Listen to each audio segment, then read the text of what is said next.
¿Qué tal? Buenas tardes. ¿Cómo han estado? Esperemos que todo esté bien con cada uno de ustedes, en sus familias, en sus hogares, en sus comunidades.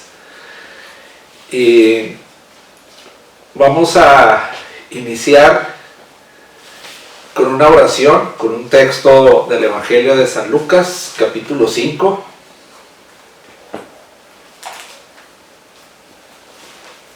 Después de esto salió y vio a un recaudador de impuestos, llamado Leví, que estaba sentado en su oficina de impuestos y le dijo: «Sígueme».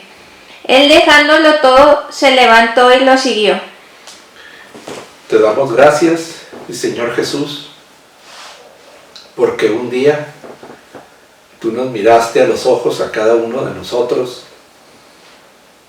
y nos llamaste por nuestro nombre. Nos dijiste: sígueme. Ayúdanos, mi Señor Jesús, con la fuerza de tu Espíritu, para que tengamos esa disposición de corazón para dejar todo lo que nos impide seguirte, conocerte, servirte y amarte. Amén. Bien, pues vamos a pasar ahora a la revisión de nuestro tema anterior. Estamos en nuestro programa Preparándome para el Camino, y en el tema anterior vamos a revisar nuestro aprendizaje, qué aprendimos. Tenemos anotados 7 puntos en nuestro cuaderno de tareas.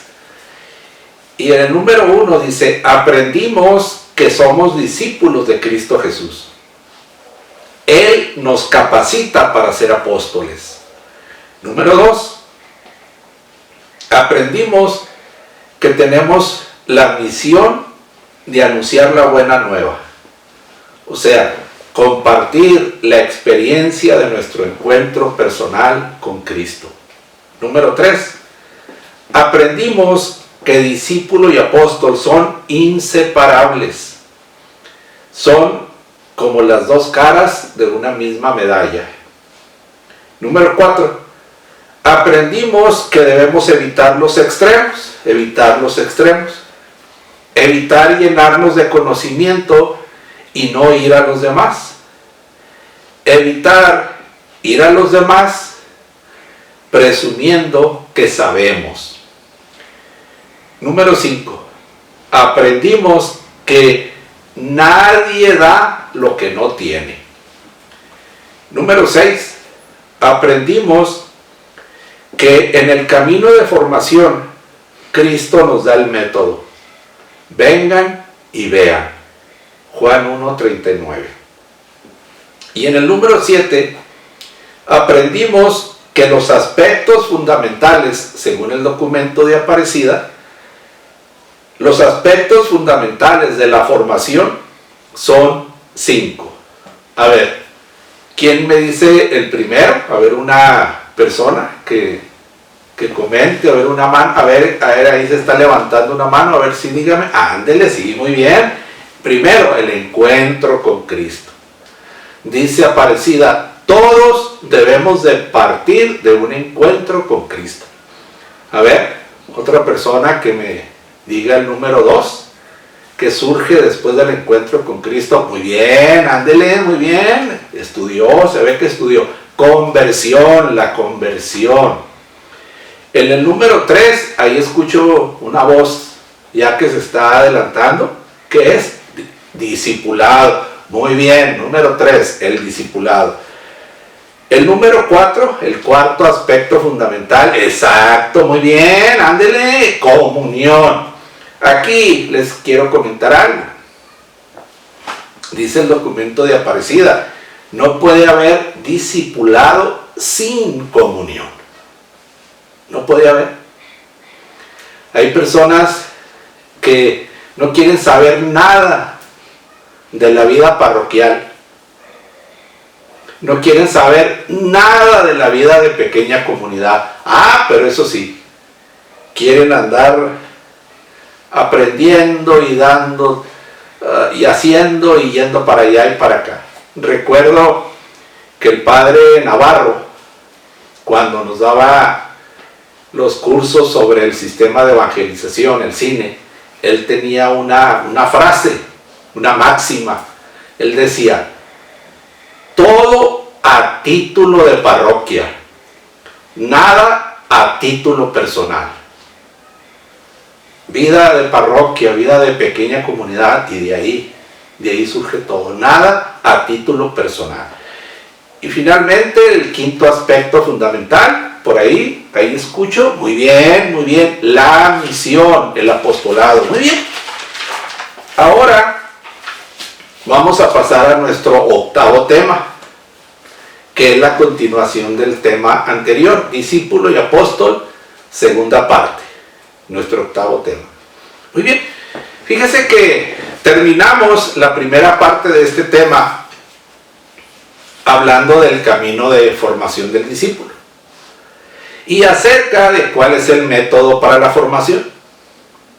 Y veíamos en el número 276 del documento de Aparecida que Cristo nos da el método. Vengan y vean. Del Evangelio de San Juan, capítulo 1, verso 39. Y dice el documento de Aparecida en el número 244, dice: a la pregunta, ¿queremos saber dónde vives?, sigue la invitación a vivir una experiencia. Vengan y lo verán. Fíjense qué importante lo que dice aquí.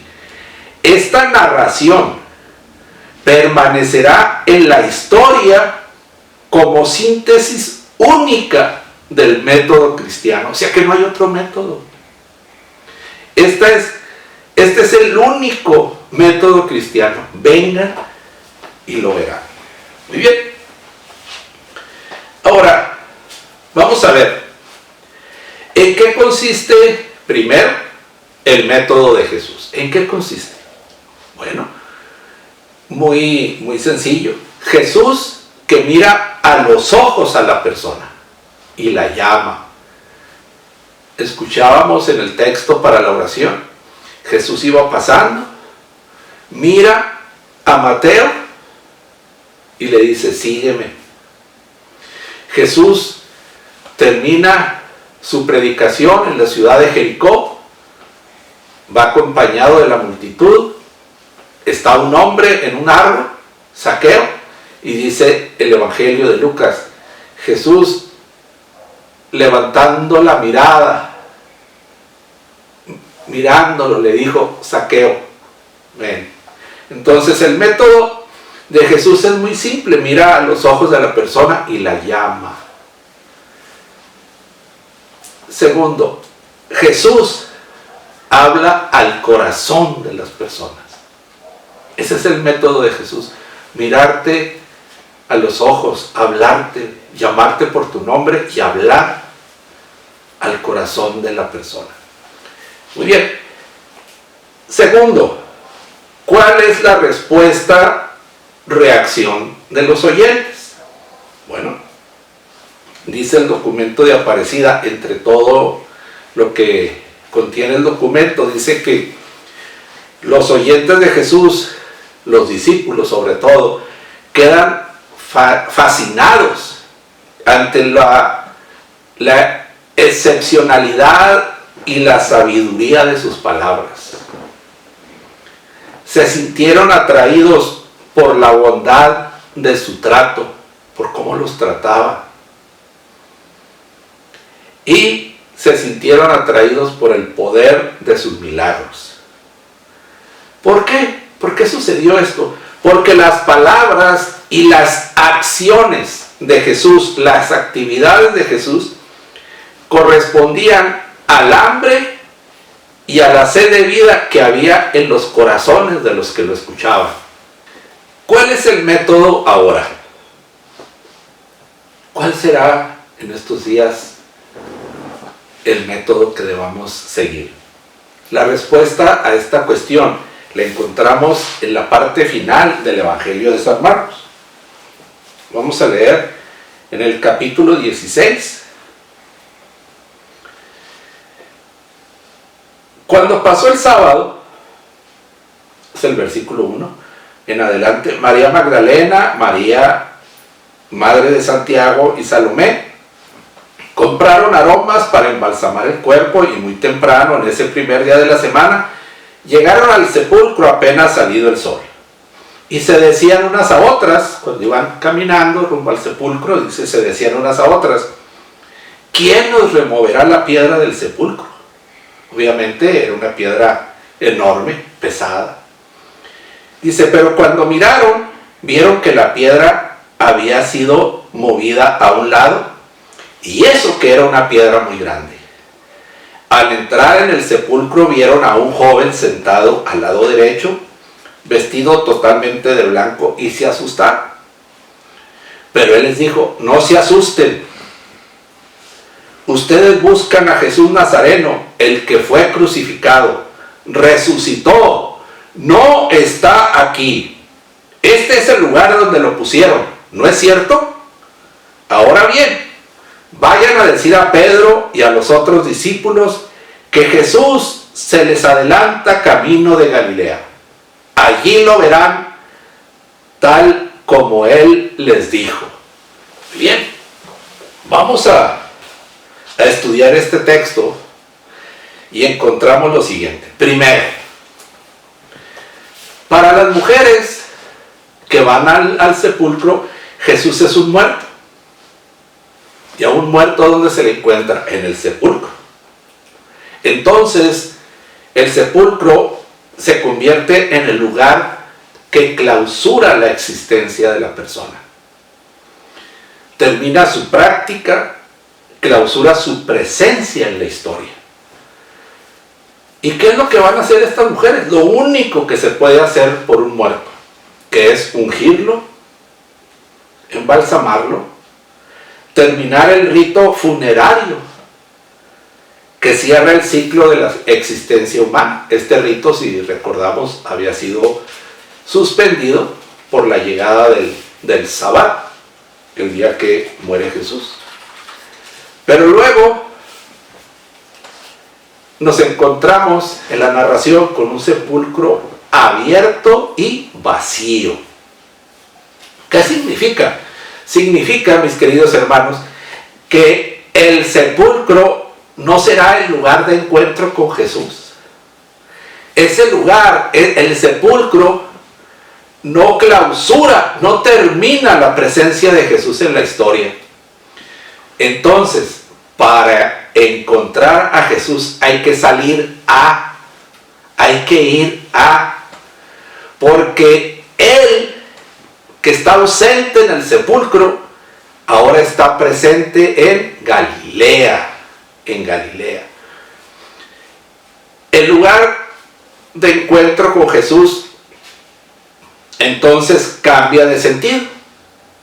No se le encuentra en la contemplación de un muerto, sino en la práctica de seguimiento. A Jesús resucitado se le sigue, hay que seguirlo. ¿Y cuál es la manera de seguirlo? Prosiguiendo, continuando su causa. Aquí, mis queridos hermanos, debemos de quedar con esto muy claro, no solo en la mente, sino en nuestro corazón. Es necesario que las personas a las que queremos llevarles a Jesús, que esas personas experimenten que no están siguiendo a un personaje de la historia pasada, sino que están siguiendo a Cristo vivo, que está presente en el hoy y en el ahora de sus vidas. Él es el viviente que camina a nuestro lado, que le da sentido a todos los acontecimientos de nuestra vida, al dolor, a la enfermedad, a la muerte, a la alegría. Él está en nuestras casas, se queda con nosotros, camina siempre con nosotros. No basta entonces, no basta el saber correctamente sobre Jesús. Yo me sé la Biblia al revés y al derecho. No basta el saber correctamente sobre Jesús. Queridos hermanos, la fe cristiana no está solo vinculada al conocimiento, sino más que nada la fe cristiana está vinculada al seguimiento. Y otra vez, aquí yo lo puse, miren, letra mayúscula y subrayado. La fe cristiana está más que nada vinculada al seguimiento.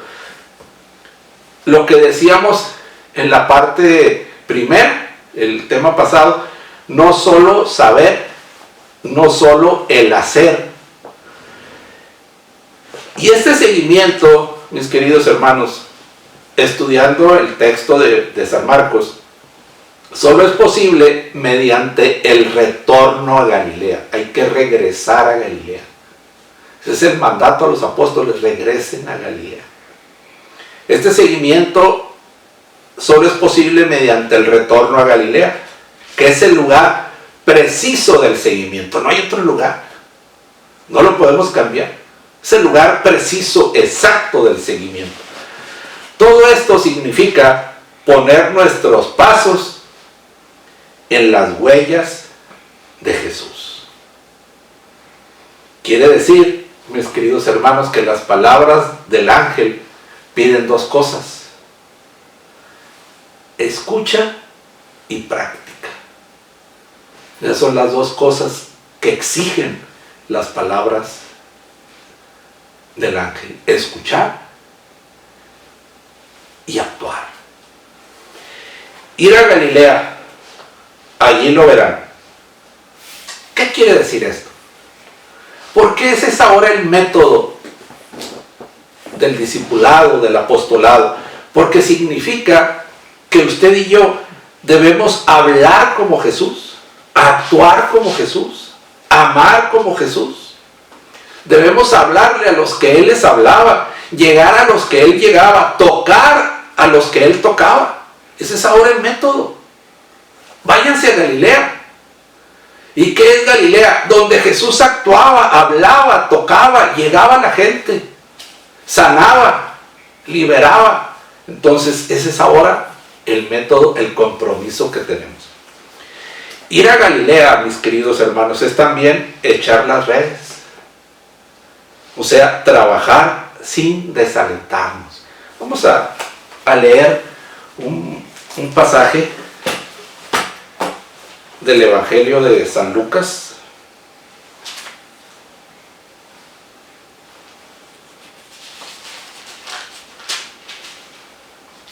Capítulo 5. En el verso 5. Jesús dijo a Simón: lleva la barca a la parte más honda y echa las redes para pescar. Simón respondió: Maestro, hemos trabajado toda la noche sin pescar nada, pero si tú lo mandas, echaré las redes. Así lo hicieron y pescaron tantos peces que las redes estaban por romperse. Fíjese, mis queridos hermanos, ¿qué nos dice este texto? Si lo revisamos un poquito, encontramos algo muy peculiar. Jesús tenía un oficio, sí. Era de oficio carpintero, era carpintero. Trabajaba con la madera, con sus manos, con herramienta, en el taller de José, en Nazaret. Simón tenía un oficio también. Era pescador del mar de Galilea, un experto en pesca. Entonces, ¿qué tenía que hacer un carpintero? O sea, ¿por qué un carpintero le tiene que decir a un experto pescador cómo pescar? Pero veamos la actitud de Pedro.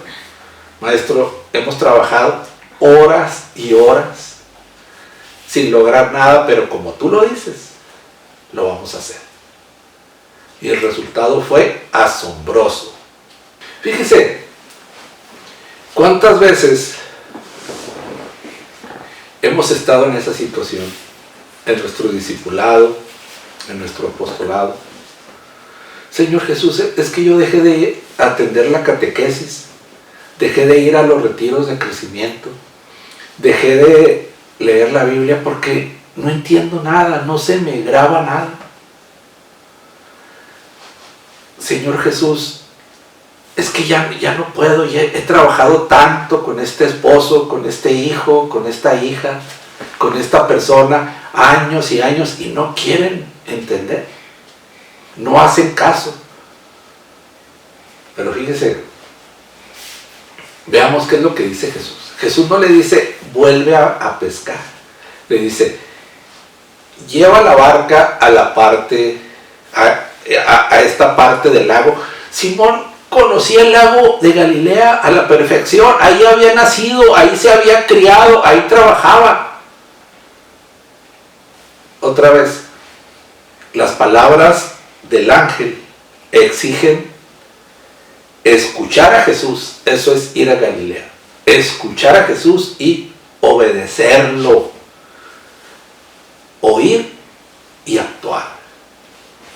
Revisemos dónde estamos echando la red, no a quién le estamos echando la red. No, obviamente Simón y sus compañeros pescadores estaban echándole la red a los peces, pero ¿cómo lo estaban haciendo? Por eso Jesús les dice, lleven la barca hacia la parte más profunda. Revisemos cómo estamos haciendo nuestro discipulado, nuestro apostolado. Y hablemos con Jesús. Él nos va a decir, mira, que tienes que hacer esto. Es que hazlo de esta manera. Y verán los frutos maravillosos que vamos a obtener. Discipulado y apostolado, queridos hermanos, pero siempre unidos a Jesús. Dice el Evangelio de San Juan, capítulo 15, yo soy la vid, yo soy el tronco, ustedes son las ramas. Permanezcan en mí para que pueda haber fruto.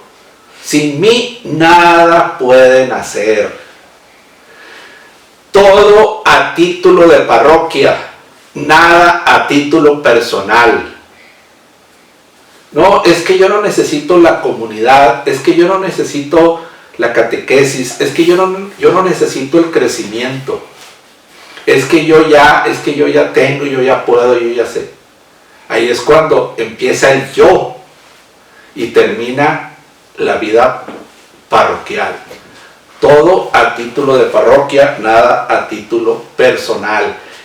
Permaneciendo en Jesús quiere decir eso, porque sin Él nada podemos hacer. Finalmente, mis queridos hermanos, discípulo y apóstol, podríamos buscar ejemplos hay miles maravillosos. Podríamos detenernos en el texto con el que iniciamos este tema, la parte primera, Pablo, discípulo y apóstol. Pero nos dice el documento de Aparecida, el número 266. María, discípula y misionera, se llama esa parte, se titula esa parte del documento. Y dice, número 266, la máxima realización de la existencia cristiana nos es dada en la Virgen María. Ella, por su fe, su obediencia a la voluntad de Dios y por la observación y meditación de las acciones de Jesús, de la práctica de Jesús, es la discípula más perfecta. Ahí está el modelo. ¿Cuántos nos decimos o cuántos se dicen marianos? Pues ahí está el modelo, ahí está el ejemplo a seguir en el discipulado. Y luego dice en el 269, el documento de Aparecida, María es la gran misionera. No nada más es la discípula perfecta, es la gran misionera, la gran apóstol discípulo y apóstol. Continúa, ¿por qué? Dice, porque continúa la misión de su Hijo y forma discípulos y apóstoles. Porque así como dio a luz al Salvador del mundo, trajo el Evangelio a nuestra tierra, a nuestra América.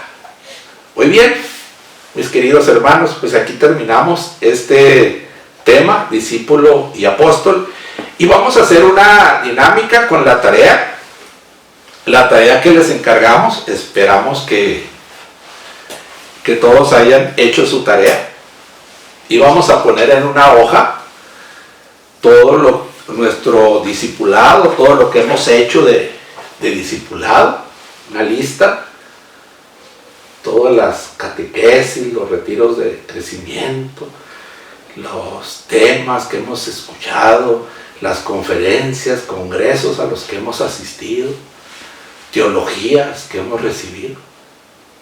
Y vamos a hacer una lista. Y luego íbamos a hacer una lista en otra hoja de todo nuestro apostolado, todo el camino que hemos recorrido como apóstoles. Pues he servido en este retiro, he sido pastor, he dado tema, he trabajado en la guardería, en la cocina, he ido a servir a Kansas, a Carolina, a México, soy pastor de la pequeña comunidad, soy el catequista de la comunidad, trabajo en este otro ministerio, estoy en el ministerio tal, en la parroquia, estoy en este otro ministerio. Bueno, ahora vamos a comparar los dos caminos. Esta dinámica se llama comparando los dos caminos. Aquí, mis queridos hermanos, apelamos a la sinceridad de cada uno de ustedes. No podemos estar ahí observando. Yo quisiera estar ahí viéndolos, a ver su hoja, a ver su tarea. No podemos. Pero, pues, no se trata de engañarnos a nosotros mismos y mucho menos querer engañar a Dios. Y vamos a comparar nuestros dos caminos. Miren, por ejemplo, este es un ejemplo nada más, ¿eh? Puede ser que alguien tiene todo este camino como discípulo. Tantas cosas que he recibido, este es mi discipulado. Algunos hasta, esta es una media hoja, pero es un ejemplo. Algunos hasta a lo mejor, claro, usaron su hoja, y a lo mejor hasta les faltó una hoja y usaron dos, etc. Pero luego pudiera darse el caso de que este es el camino del apostolado. Pues no, nada más sirvo ahí de vez en cuando, y no me gusta, no tengo tiempo, ando muy cansado por el trabajo. Y miren, fíjese, compare los dos caminos. Mucho conocimiento, llenándonos de conocimiento, pero nada de ir a los demás, nada de alimentar a los demás. Otro ejemplo pudiera ser que alguien hizo su tarea, su camino de discípulo, pues muy breve. Nunca he ido al retiro de crecimiento, a veces voy a la comunidad, recibo catequesis, muy leve. Y luego hizo su camino de apóstol, y mire, no, pues es que a mí me gusta mucho servir en los retiros, yo voy a todos los retiros, a todos lados, soy el primero que compra el boleto para ir a Morelos, para ir a Chihuahua. Soy el que luego pide permiso en el trabajo para ir a Carolina, a Kansas. Yo estoy siempre en todos los retiros aquí en Santo Tomás. Nada de alimentarme, pero eso sí, ando en todos lados. Decimos aquí en México a las personas que están en esta situación: oye, tú eres el ajonjolí de todos los moles. Quieres andar en todas las actividades, pero nunca te vemos en la catequesis, en la formación. Pudiera ser. Acuérdese que nadie da lo que no tiene. Entonces, mis queridos hermanos, se trata de tener dos caminos, pero que sean congruentes. Por ejemplo, pues este es mi discipulado y este es mi apostolado. Bueno, muy bien. Tal vez no tengo mucho tiempo, no tengo mucho espacio, pero ahí estoy, balanceado mi trabajo. O pudiera ser esta su situación. Yo ando preparándome a diestra y siniestra, voy a todo lo que sea de preparación. ¿Por qué? Porque yo tengo un compromiso de servir, siempre he hecho un compromiso con el Señor de ir a todos y darles todo, pero está balanceado. Hay una congruencia en nuestros dos caminos. La segunda parte de la tarea son dos trabajos para recordar. El primero, diga cuál fue el lema del retiro de crecimiento donde se proyectó la película Carros de Fuego, Chariots of Fire. Y segunda parte, diga cuál fue el lema del retiro de crecimiento en el que surgió la siguiente exhortación: ¡Viva Cristo Rey! ¡Viva! ¡Viva Cristo Rey! ¡Viva! ¡Viva Cristo Rey! ¡Viva! Vamos a hacer nuestra oración final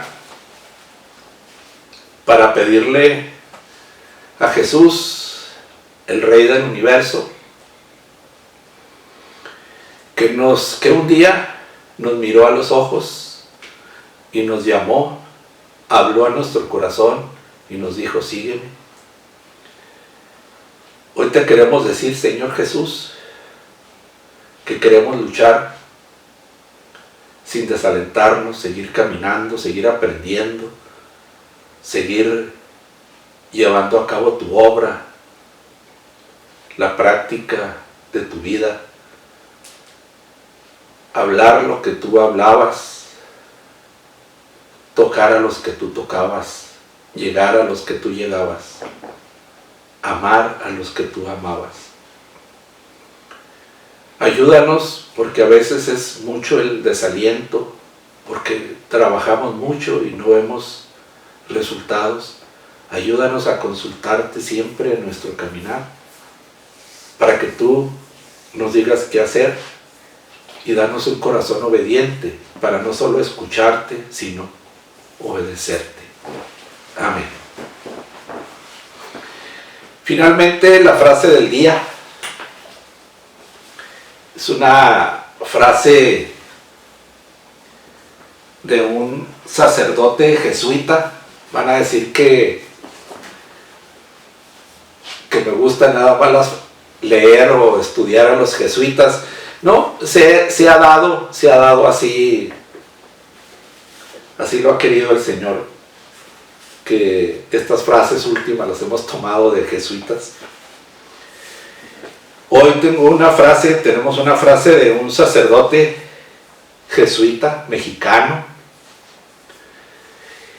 y me emociono porque, queridos hermanos, yo considero que rara vez en la vida, una vez en toda nuestra existencia, tenemos la no oportunidad, sino la bendición de que nuestro camino se cruce con una persona que con su palabra, con su actitud, con su práctica, toque nuestro corazón y nuestra vida. Y yo personalmente tuve esa bendición. En enero de 1988, hace ya muchísimos años, tuve la bendición de acudir aquí en Ciudad Juárez a un curso de Cristología bastante extenso, bastante denso, pero muy hermoso, un curso de Cristología, que nos impartió un sacerdote jesuita mexicano que trabajaba en ese tiempo arduamente en la Sierra Tarahumara de Chihuahua, el padre Carlos Bravo. que con ese curso del cual aquí tengo el libro de texto y conservo mis apuntes del curso, me emociona porque ese curso cambió radicalmente mi forma no de conocer intelectualmente a Jesús, sino de conocer su práctica. ¿Por qué Jesús dijo lo que dijo? ¿Por qué Jesús hizo lo que hizo? Eso es algo bien importante. Es algo bien importante. Y pues es algo que les quiero compartir. Otra vez ese curso cambió radicalmente mi concepción de Jesús y me acercó más a Jesús, me hizo amarlo más y tener el deseo de aprender más de Jesús y practicar la vida de Jesús. Dice el padre Carlos Bravo, que es una frase de ese curso, de ese libro de texto, dice: regresar a Galilea no consiste en explicar intelectualmente a Jesús. Dirá San Pablo, el reino de Dios no es cuestión de palabras. Regresar a Galilea no consiste en explicar intelectualmente a Jesús, sino en dar sentido a la historia, a la manera de Jesús. Ese curso me hizo ver que tenemos los discípulos y apóstoles ese compromiso de darle un sentido a mi historia, a la historia de los que nos rodean, a la manera de Jesús,